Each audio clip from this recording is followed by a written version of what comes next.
बिस्मिल्लाहिर्रहमानिर्रहीम, अस्सलाम वालेकुम। प्रीवियस लेक्चर में हम लोगों ने अपनी स्टडी टेक्स्ट में से काफी सारे थ्योरेटिकल कॉन्सेप्ट्स को रिवाइज किया था। आज के लेक्चर में हम लोग देखेंगे कि जो एलिमेंट्स हम लोगों ने पढ़े थे बेसिकली हम इनको डिफाइन कर चुके हैं। तो कोई ऐसी स्टेटमेंट वगैरह जो हमारी स्टडी टेक्स्ट में मौजूद हो और उसके मीनिंग हमें ना समझ आए हों तो हम लोग सबसे पहले उनको डिस्कस करेंगे। और साथ साथ आपको ये बताता जाऊंगा कि आप लोगों ने कौन सी बात याद रखनी है। एज सच आप लोगों को इनको रिटेन करने की जरूरत नहीं है, लेकिन आप लोगों से अगर कोई पूछे तो आप लोगों को पता होना चाहिए। मतलब आप लोगों ने वर्ड बाय वर्ड चीजों को नहीं याद करना। आप लोगों के पास क्लू वर्ड्स होने चाहिए, आप लोगों को बस चीजों का पता होना जरूरी है। जैसे अब यहाँ पर एसिड्स के बारे में बात की गई है, तो एसिड के लिए ना ये तीन बातें आपने जरूर याद रखनी है। आपके पास ये एमसीक्यूज आ सकता है, which of the following statement is true regarding acids. और उसमें क्या होगा, अब आपने उन तमाम स्टेटमेंट्स में ना ये तीन बातें देखनी है कि ये तीन बातें जरूर होनी चाहिए। वो कभी इनको चेंज कर देगा। तो जो कोई भी ऐसा ऐसे नहीं हो सकता जिसके लिए प्रेजेंट इकोनॉमिक रिसोर्स, मतलब प्रेजेंट इकोनॉमिक रिसोर्स हम लोग एसिड्स का ताल्लुक होता है स्टेटमेंट ऑफ फाइनेंशियल पोजीशन से। और हम लोगों ने कहा था statement of financial position at that day. मतलब क्या उस दिन जब मैं अपनी फाइनेंशियल स्टेटमेंट बना रहा हूं उस दिन आपके पास वो रिसोर्स मौजूद है? क्या उस दिन आपके पास वो गाड़ी मौजूद है? क्या उस दिन आपके पास वो घर मौजूद है? क्या उस दिन आपके अकाउंट में इतने पैसे मौजूद हैं? तो आप लोगों का प्रेजेंट इकोनॉमिक रिसोर्स है। अब मुझे ये कहूँ ना कि अभी मेरी पॉकेट में कुछ नहीं है। आपका एक घंटा पहले मेरे पास ना 5,000 था, भाई मुझे नहीं फर्क पड़ता कि एक घंटा पहले क्या था। या मुझे ये कहो कि एक घंटे बाद मुझे एक बंदे ने 10,000 रुपए देने हैं, भाई मुझे नहीं फर्क पड़ रहा, मुझे ये बताओ अभी तुम्हारे पास कितना है। तो गाड़ी के लिए भी बिल्कुल ऐसे ही। मेरे पास गाड़ी थी लेकिन मैंने सेल कर दी, भैया आपको मुबारक को सेल कर दी, मैं क्या करूं? अभी है? कहता है नहीं नहीं है ऐसे, क्योंकि अब जिसको सेल कर दिया अब उसका है। आपने ये प्लान बनाया है कि आपने 2 माह बाद न्यू गाड़ी परचेज कर लेनी है, भाई जब परचेज करोगे तब देख लेंगे, अभी तो नहीं है ना। क्लियर? तो एसिड्स के लिए जरूरी होता है कि उस टाइम पर जब हम लोग अपनी फाइनेंशियल स्टेटमेंट बना रहे हैं तब वो आप लोगों का इकोनॉमिक रिसोर्स होना चाहिए। दूसरी बात कि कंट्रोल्ड बाय द एंटिटी।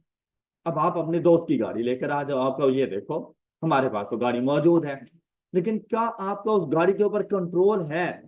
जहां पर कंट्रोल वर्ड से मुराद ये नहीं है कि हाँ जी मैं गाड़ी पे जब बैठता हूं तो ब्रेक अच्छी से लगा के उसको रोक लेता हूं, मेरा कंट्रोल है। नहीं, इससे ये मुराद नहीं है। इससे मुराद ये है कि क्या आपकी ओनरशिप में है।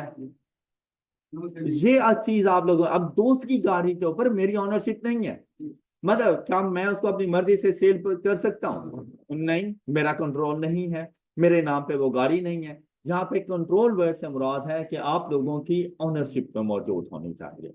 तो पहली कंडीशन क्या थी? Present economic resource controlled by the entity. और लाजमी बात है अगर आज प्रेजेंट इकोनॉमिक रिसोर्स है तो पास्ट में मैंने कुछ ऐसा किया होगा, इसीलिए तो आज वो मेरा प्रेजेंट इकोनॉमिक रिसोर्स है। भाई आज अगर मेरे पास गाड़ी है तो मैंने पास्ट में उसको परचेज किया तो आज मेरे पास है। क्लियर? आज अगर हमारे पास बिल्डिंग मौजूद है तो पास्ट में कंस्ट्रक्ट किया तो आज मेरे पास बिल्डिंग मौजूद है।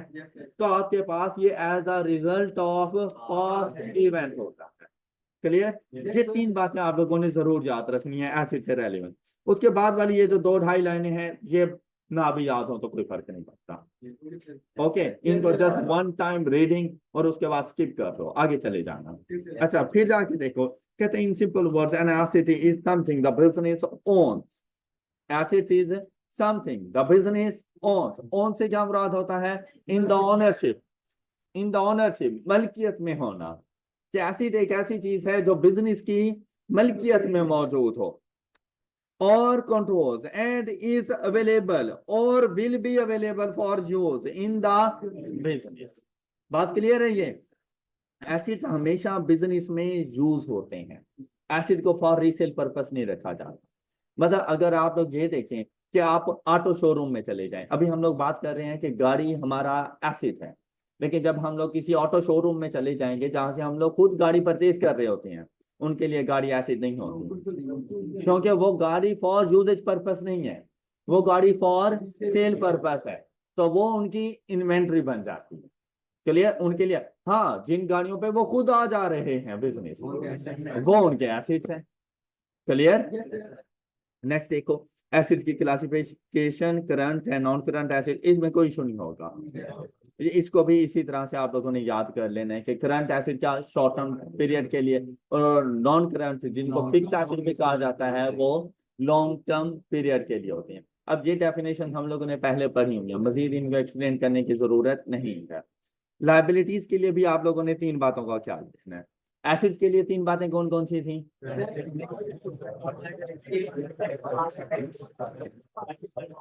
शाबाश, गुड, सबने बोला है। हाँ, अब देखो लाइबिलिटीज के लिए भी तीन बातों का ख्याल रखना है।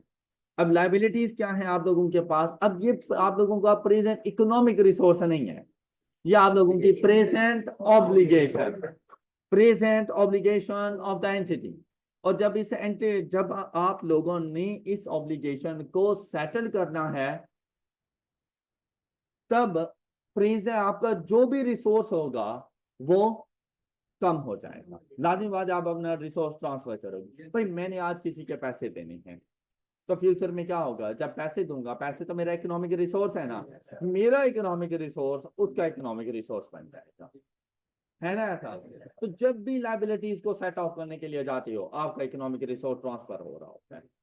क्लियर? तो इसलिए उन्होंने कहा कि आप present obligation of the entity to transfer an economic resource as a result of, भाई आज मैंने उसके पैसे क्यों देने हैं? क्योंकि पास में मैंने उससे गुड्स उधार पर परचेज की थी, पास में मैंने उससे फिक्स एसेट्स उधार पर परचेज किए थे, पास में मैंने उससे लोन लिया था, इसलिए मुझ पे प्रेजेंट ऑब्लिगेशन है। और जब मैं इसको सेट करूंगा तो मेरे इकोनॉमिक रिसोर्स उसको ट्रांसफर हो जाएगा। बात क्लियर हो गई है ये? तो तीन बातें कौन कौन सी याद रखनी है?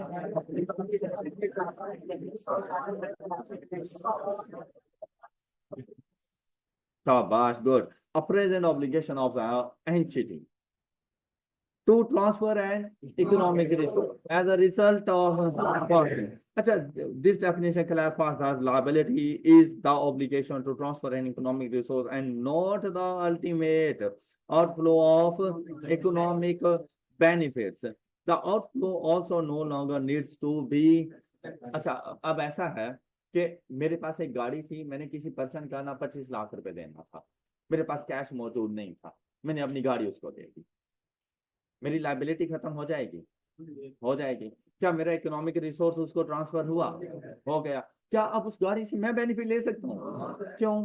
क्योंकि अब वो मेरी नहीं रही, तब वो बेनिफिट भी उसको जाके देगी।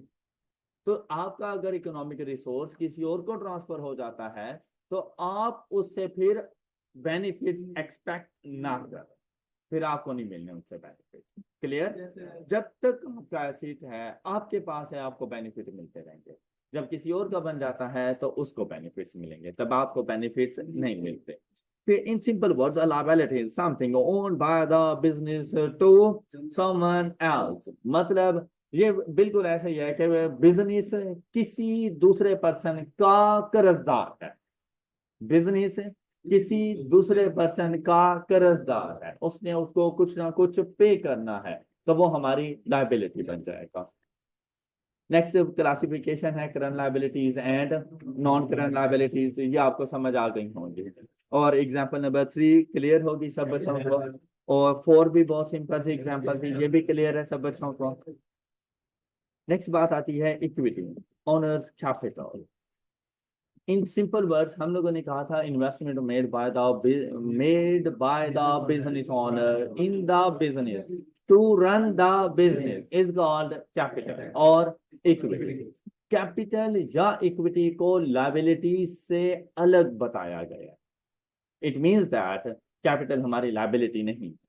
अगर ये लायबिलिटी होती तो हम कैपिटल लिखते ही ना, हम फिर इसको लायबिलिटीज में ही जाके लिख देते। बात समझ आई है? तो आप लोगों ने कैपिटल को लायबिलिटी से अलग डिस्टिंग्विश करना है, अलग से जाके रिकॉर्ड करना है। कैपिटल क्या होता है हमारे पास? जो बिजनेस ओनर ने बिजनेस में इन्वेस्ट किया हुआ है, तो ये बिजनेस के ऊपर किसी किस्म की ऑब्लिगेशन नहीं होती कि उसने ये चीज रिटर्न करनी है।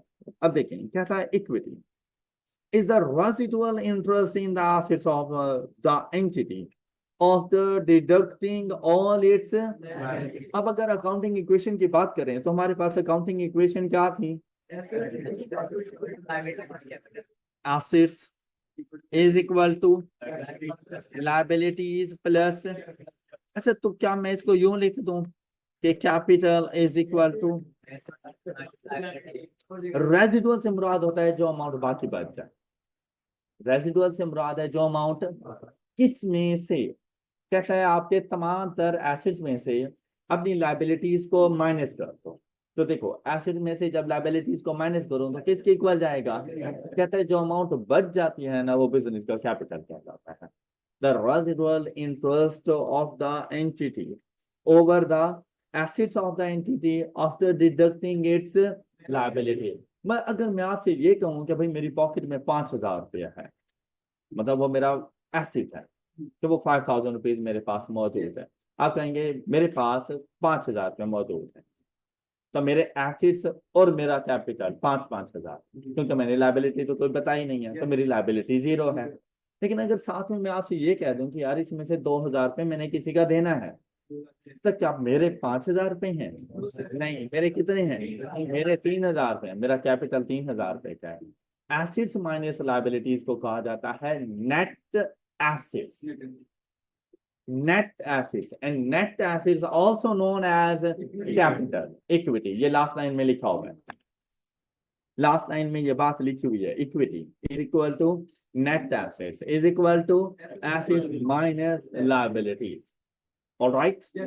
अच्छा, नेक्स्ट देखिए आप लोग, कहता है equity claims are claims against the entity that do not meet the definition of, मतलब लाइबिलिटी की डेफिनेशन में कौन से 3 पॉइंट्स है? क्या ये बिजनेस की ऑब्लिगेशन है? नहीं है। बिजनेस की तो पहले ही पॉइंट नहीं मीट किया लाइबिलिटीज का, तो आप लोगों ने कभी भी कैपिटल को अपनी लाइबिलिटी कंसीडर नहीं। क्लियर? नेक्स्ट देखो, कहते हैं entity has no obligation to pay और distribute its profit to its shareholders. Shareholders का पता है आप लोगों को? Good, owners of the business. But most of the profitable companies distributes it as to gain the investors confidence. Equity is often referred to as owner's capital is a sole trader business. तो मैंने आप लोगों से कहा था कि जब company की बात कर रहे होते हैं तो इक्विटी का वर्ड यूज करते हैं, जब सोल ट्रेडर की बात कर रहे होते हैं तो कैपिटल का वर्ड यूज करते हैं। ओके, अगर पार्टनरशिप होगी तब भी कैपिटल का वर्ड यूज किया जाएगा, मीनिंग सेम सेम होता है। Clear?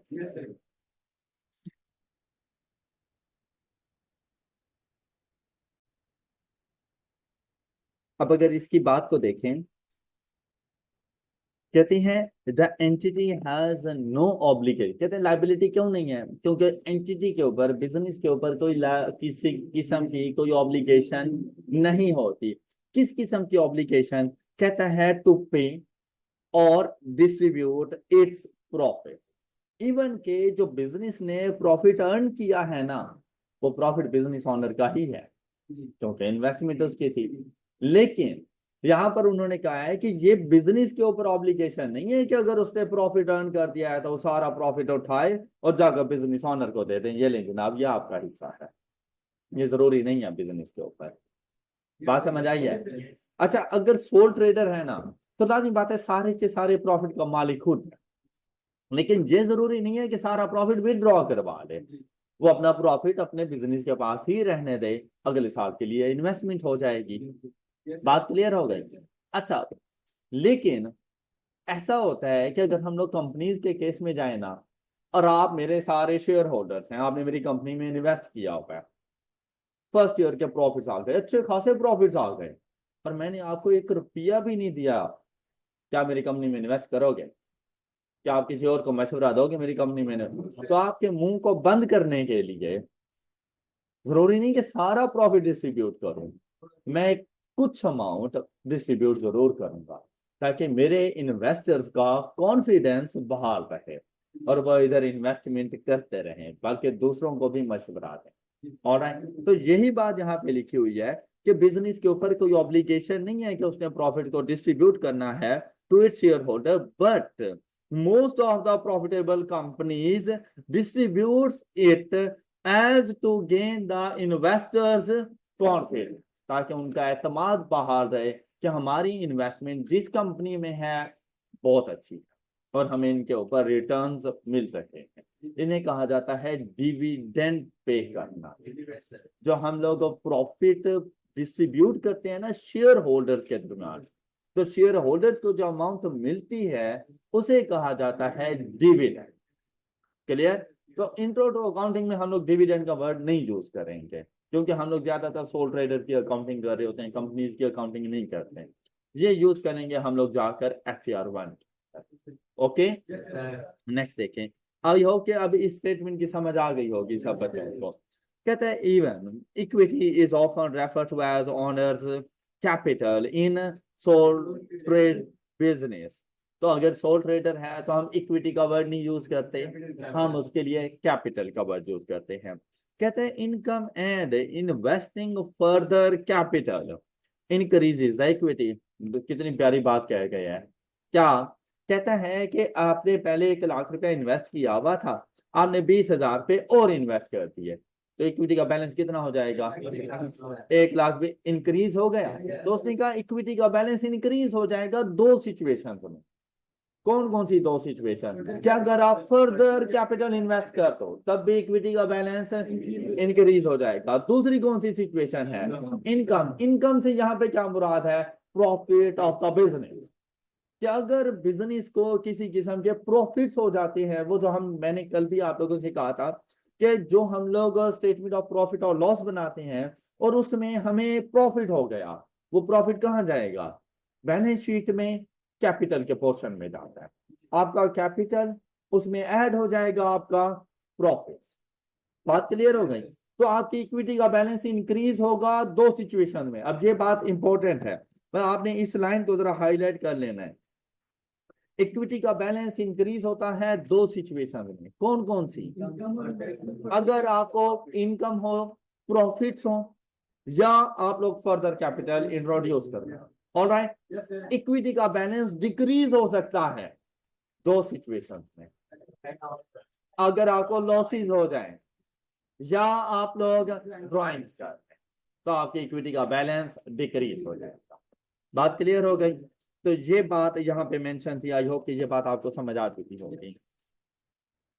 Equity is sometimes referred to as the net assets of the business. This is presented by accounting equation. Equity is equal to assets minus liability. Example 5 हो गई होगी आपने। अच्छा, income and expenses, यहाँ पर आप लोगों को इशू आ रहा था इसमें।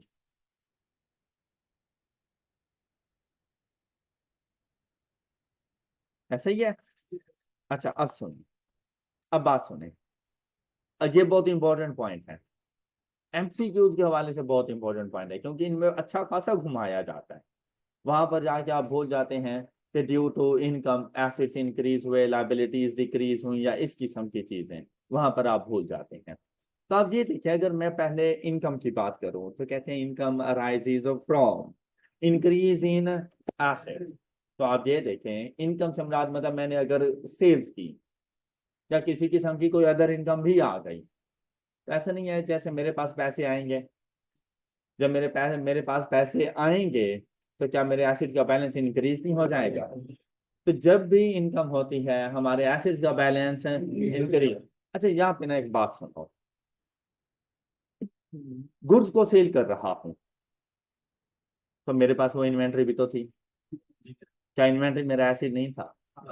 ऐसा नहीं है कि जैसे लेन देन हुआ है कि मैंने अपनी इन्वेंट्री दी और इस इन्वेंट्री के अगेंस्ट कैश ले लिया, मेरी इन्वेंट्री का बैलेंस कम नहीं होगा, मेरे कैश का बैलेंस इंक्रीज हो गया, तो एसेट इक्वल नहीं रहेंगे। ये शाबाश, बहुत आला, क्लैपिंग करो इसको। जो ये बात है इसमें कि अगर जो इन्वेंट्री है 100 रुपए की चीज आके 100 रुपए की ही दे दूंगा तो मैंने क्या अर्न किया? मेरे पास इन्वेंट्री 100 रुपए की रखी हुई है, लेकिन क्या मैं सेल 100 रुपए की करूंगा? सेल कितने की करूंगा? 120 की। तो बेसिकली 100 रुपए की चीज देकर मैं अर्न 120 कर रहा हूं।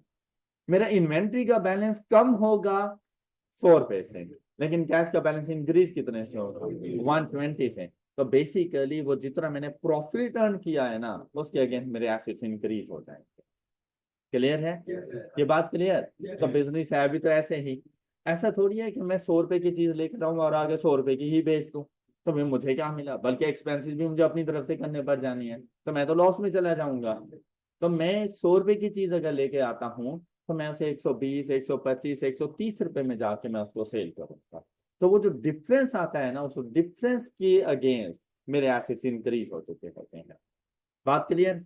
दूसरा, यहाँ पर सिर्फ इतना देख लो कि जैसे ही हम लोग गुड्स सेल करेंगे या मैं अपनी सर्विसेज प्रोवाइड करूंगा, तो लाजमी बात है मुझे उसके अगेंस्ट पैसा मिलना है। पैसा मिलेगा तो मेरा कैश का बैलेंस इंक्रीज, एसेट्स इंक्रीज हो जाएंगे। आपको ये पहली बात समझ आ गई होगी कि इनकम के अगेंस्ट एसेट्स इंक्रीज हो जाते हैं। बात क्लियर? अच्छा, सेकंड पॉइंट है decrease in liability. Decrease in, आप एक शॉपकीपर है, शॉप पे बैठे हुए हैं, आपने किसी पर्सन के कोई पैसे देने थे, और वो जैसे ही आपकी शॉप पर आया, आपके पास पैसे नहीं, आपने उसे कहा कि भाई मैंने आपके 5,000 रुपये देने हैं ना, ऐसा करो कि जहां से 5,000 रुपये की चीजें ले लो, अपने घर के इस्तेमाल के लिए मेरी शॉप से 5,000 रुपये की चीजें ले लो और लेके चले जाओ, और तुम्हारी मेरा हिसाब क्लियर हो जाएगा। क्या लायबिलिटी डिक्रीज नहीं हो जाएगी जब आप उसको गुड्स देंगे? अगर यही गुड्स किसी और को सेल करते तो सेल कहलाती, इनकम कहलाती। जब उसको दे रहे हो तब भी सेल है, इनकम है, लेकिन आपको उसके अगेंस्ट एसेट्स में इंक्रीज नजर नहीं आएगा, लायबिलिटी कम हो गई आपकी। तो अगर आपके एसेट्स में इंक्रीज हो या लायबिलिटीज में डिक्रीज आ जाए तो इनकम शो कर। बात क्लियर है? अच्छा, फिर देखो, जब आप लोगों को इनकम होती है तो आपकी इक्विटी का बैलेंस इंक्रीज कर जाता है। क्यों? भाई जितनी ज्यादा इनकम होगी उतने प्रॉफिट ज्यादा आएंगे, और प्रॉफिट ज्यादा आने की वजह से इक्विटी इंक्रीज कर जाती है। लेकिन अब देखो, आपकी जो इक्विटी है वो सिर्फ इनकम की वजह से नहीं इंक्रीज हो रही होती, ऊपर अभी हम लोगों ने पढ़ा है फर्दर कैपिटल इन्वेस्टेड, उसकी वजह से भी तो इक्विटी बढ़ती है, तो उसको अपनी इनकम ना कंसीडर कर लेना। अब जरा इस स्टेटमेंट को देखो, कहते हैं increase income arises from increase in asset, decrease in, और बेसिकली इन दोनों में फर्क आता है। इनकम की वजह से या तो एसेट्स इंक्रीज होंगे या लायबिलिटीज। और जब अकाउंटिंग इक्वेशन को ठीक करते हैं, अब आप ये देखो कि मेरे पास अकाउंटिंग इक्वेशन में एसेट्स की साइड इंक्रीज हो गई, तो कैपिटल और लायबिलिटीज की साइड में लायबिलिटी तो मेरी कोई बनी नहीं है, सेम है, तो क्या मेरा कैपिटल इंक्रीज हो नहीं जाएगा? तो अगर एसिड में इंक्रीज आएगा तो वहां से कैपिटल में भी, अगर लायबिलिटीज में डिक्रीज आएगा तो भी कैपिटल। अकाउंटिंग इक्वेशन को इक्वल करने के लिए अगर लायबिलिटी में डिक्रीज आ गया है और एसिड सेम है, तो आपको अपनी इक्विटी को इंक्रीज करना पड़ेगा। तो उन्होंने साथ में लिखा है रिजल्टिंग इन इंक्रीज इन, के इनकम की वजह से इक्विटी का बैलेंस। तो दूसरी लाइन में बता रहे हैं other than contribution from the, क्योंकि ये हमारे पास इनकम नहीं होता, ये क्या कहलाता है? कैपिटल। कहता है कि कैपिटल की वजह से भी इक्विटी का बैलेंस इंक्रीज होगा, लेकिन कैपिटल को इनकम कंसीडर ना करना। इक्विटी दो तरह से इंक्रीज हो सकती है, इनकम एंड फर्दर इन्वेस्टमेंट, या इनिशियल इन्वेस्टमेंट भी चाहे क्यों ना हो तो इक्विटी ही है ना।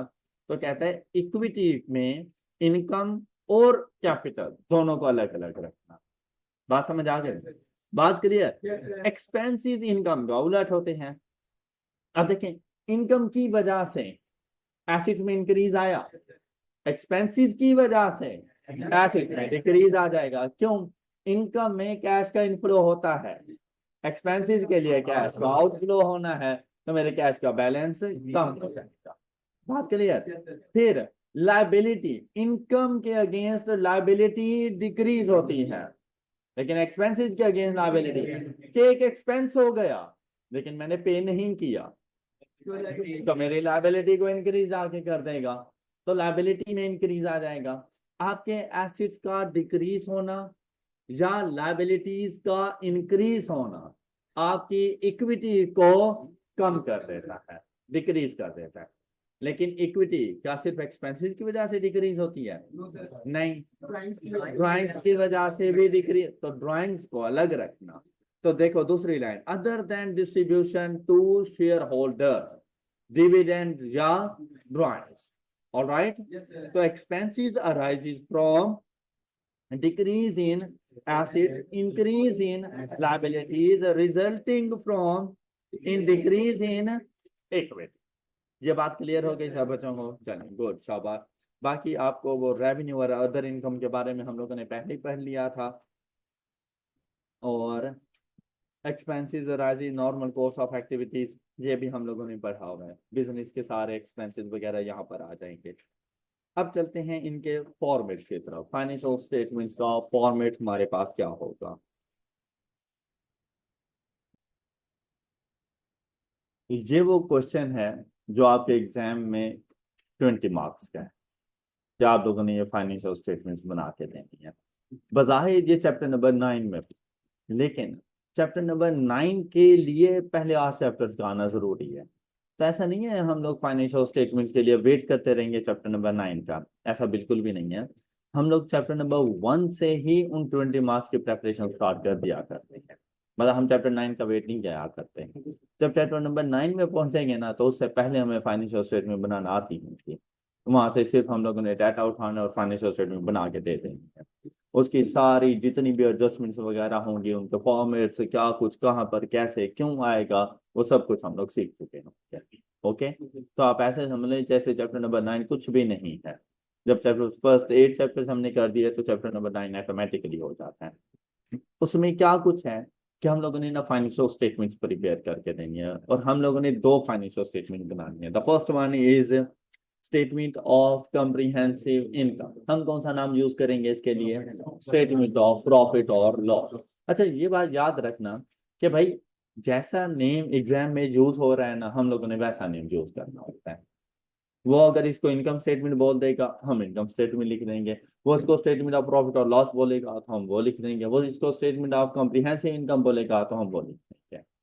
बात क्लियर हो गई? अच्छा, इनके फॉर्मेट में सबसे पहले बिजनेस नेम लिखा जाता है, ताकि हमें पता तो हो कि ये जो फाइनेंशियल स्टेटमेंट बनी हुई है ये कौन से बिजनेस के लिए बनी हुई है। आप यूं समझ लें जैसे आप किसी 5 डिफरेंट बिजनेसेस की फाइनेंशियल स्टेटमेंट बना रहे हो, और आपने ऊपर कुछ नहीं लिखा कि ये कौन से बिजनेस की फाइनेंशियल स्टेटमेंट है।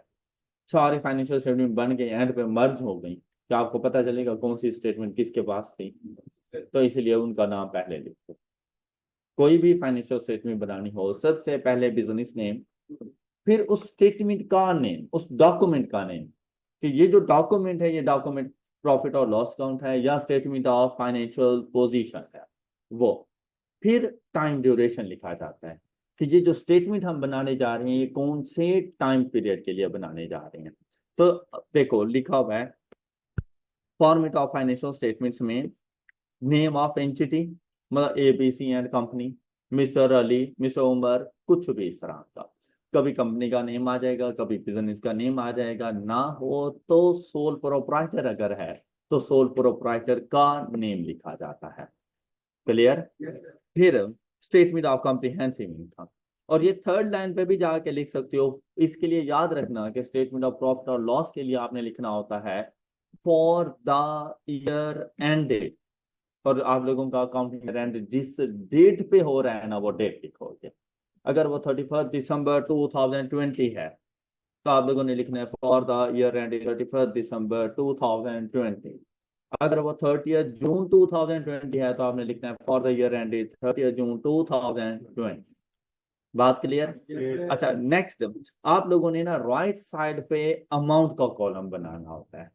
राइट हैंड साइड पर अमाउंट के न्यूमेरिकल वैल्यूज आप लोगों ने लिखनी है। उसके लिए 2 चीजें लिखी, एक तो करेंसी कौन सी यूज कर रहे हो, जो हम लोग पाकिस्तानी रुपीज में डील करते हैं तो हम लोग रुपीज लिख देंगे उसके ऊपर। फिर राउंडिंग ऑफ, अमाउंट्स की राउंडिंग ऑफ, कि अगर हम लोग उसको, अच्छा जरूरी नहीं है कि आप हर क्वेश्चन में राउंडिंग ऑफ करें, आप नहीं कर रहे तो आप जस्ट रुपीज लिख के छोड़ देना, नीचे फुल अमाउंट्स लिख देना। राउंडिंग ऑफ क्या होता है? जब आपको पता है कि आपकी सारी अमाउंट्स इन ₹1000 है तो आप 1000 कॉमन ले लो। आप मतलब हर अमाउंट के साथ आप तीन तीन जीरो लगाने की जरूरत नहीं है, वो तीन जीरो आप कॉमन उठा लेते हो। मतलब फिर जहां पर 50,000 लिखना है ना, हमने वहां पर जस्ट 50 लिखना है, तो उसके मीनिंग 50,000 वाले ही होंगे। जहां पे लाख लिखना है ना, वहां पे जस्ट 100 लिख दो, आखिरी तीन जीरो नहीं लगाने थे, तो आपने राउंडिंग ऑफ कर दी। इसी तरह अमाउंट इन रुपीज मिलियंस हैं, तो ऊपर मिलियन का वर्ड लिख दो कि रुपीज, कॉमा लगा के फिर लिख दो मिलियन, कि मेरी नीचे जितनी भी अमाउंट्स हैं वो सारी की सारी इन मिलियंस है। बात क्लियर हो गई? तो इन्होंने अमाउंट्स इन रुपीज 1000। तो ये जो आप लोगों को नजर आ रहा है ना 950, ये बेसिकली 950 नहीं है, ये है 9,50,000। फिर इसी तरह आपको 750 नजर आ रहा है, तो ये 7,50,000। बात क्लियर हो गई सब बच्चों को? ये आप लोगों ने बताना है। उसके बाद इसमें हमारे पास सबसे पहले बताना है आपने रेवेन्यू। सबसे पहले रेवेन्यू के बिजनेस ने ऑर्डिनरी कोर्स ऑफ बिजनेस से कितनी इनकम अर्न की है, बिजनेस की टोटल सेल्स कितनी।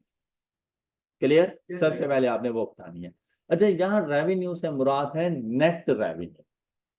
नेट रेवेन्यू से क्या मुराद है कि एक्सपेंसेस नहीं, बात सुन, नेट रेवेन्यू, नेट सेल से क्या मुराद है? क्या आप लोगों ने देखा था कि सेल्स और सेल्स रिटर्न, तो सेल्स रिटर्न इसमें से माइनस करके लिखिए। कि आप लोगों ने कहा कि मेरी 100 रुपए की सेल्स हुई, उसमें से 20 का रिटर्न आ गया, तो क्या मैं यहाँ पे 100 लिखूं? तो मेरी सेल्स तो बेसिकली 80 की है ना, यहाँ पे 80 लिखोगे। तो अगर आप किसी किस्म का कोई रिटर्न है तो इसमें से माइनस करके लिखना। बात समझ आ गई? अच्छा, इस रेवेन्यू में से लेस किया जाता है फिर cost of sales. Cost of sales को इसमें से लेस कर दिया जाता है।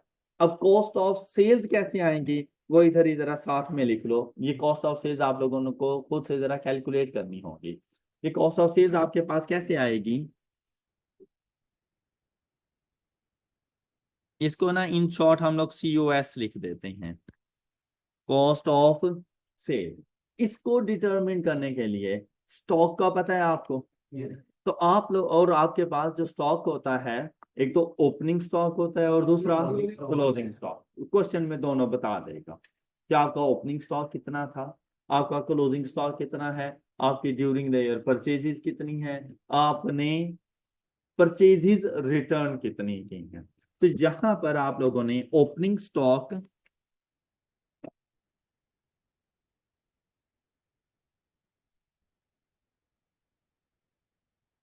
में ऐड कर दें परचेजेस।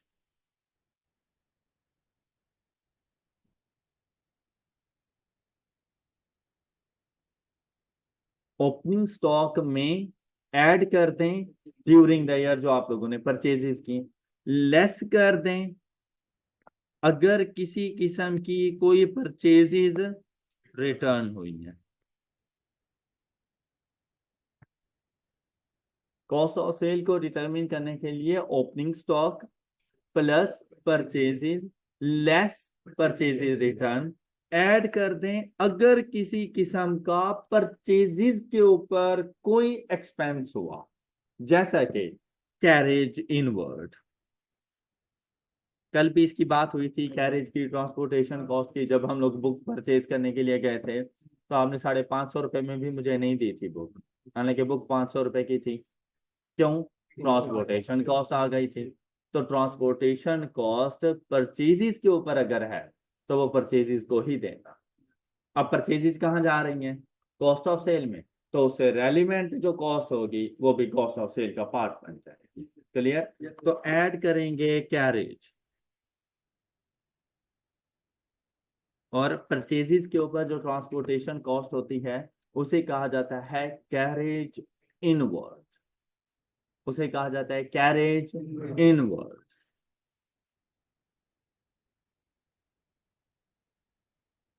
आपके पास ये जो ट्रांसपोर्टेशन कॉस्ट है ये दो तरह की हो सकती है। एक कि आप अपने सप्लायर से गुड्स अपनी शॉप तक लेकर आए। दूसरा अपनी शॉप से गुड्स अपने कस्टमर तक पहुंचा रहे हो, तब भी तो ट्रांसपोर्टेशन कॉस्ट आनी है। तो अब ये देखो कि दो किस्म की ट्रांसपोर्टेशन है, दोनों ही कैरेज एक्सपेंस, लेकिन जो गुड्स आप अपनी शॉप तक लेकर आए उसके ऊपर जो कैरेज दे रहे हो वो है कैरेज इनवर्ड। गुड्स हमारी तरफ लाने का एक्सपेंस परचेज के ऊपर, और जब आप लोग अपने कस्टमर तक गुड्स भेजते हो तो गुड्स आउट हो रही होती हैं, तो उस उनको आउट करने के लिए जो कैरेज आप पे करते हो उसे कहा जाता है कैरेज, और वो आपके एक्सपेंसेस का पार्ट बनता है। कैरेज आउटवर्ड, सेल्स के ऊपर कोई ट्रांसपोर्टेशन कॉस्ट है तो आपके एक्सपेंसेस का पार्ट बनेगा। परचेजेस के ऊपर अगर आपके किसी किस्म के कोई एक्सपेंसेस हैं तो कॉस्ट ऑफ सेल का पार्ट। बात क्लियर? और इसमें से लेस कर देंगे हम लोग क्लोजिंग स्टॉक। तो जो वैल्यू आएगी वो कहलाएगी cost of sale. Alright, any issue? Closing stock, CL dot stands for closing and OP dot opening। आपने कंप्लीट वर्ड यूज कर लेना है। तो कॉस्ट ऑफ सेल कैसे डिटरमिन करेंगे?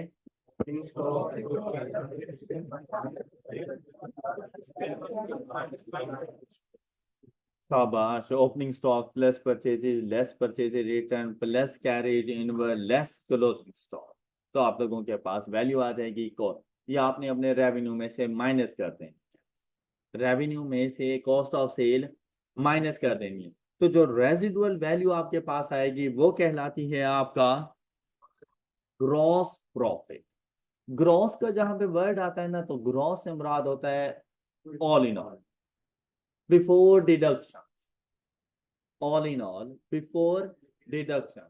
और जहां पे नेट का वर्ड आता है ना, उसका मतलब होता है आफ्टर डिडक्शन, कि हम इनमें से कुछ ना कुछ अमाउंट्स डिडक्ट कर चुके हैं। जैसे सेल्स, तो उसके लिए रिटर्न अलग से मौजूद होती है, लेकिन जब बात आती है ना नेट सेल्स, तो इसका मतलब ये होता है कि ग्रॉस सेल्स, टोटल सेल्स में से अपना रिटर्न माइनस कर दिया तो नेट सेल्स बन गया।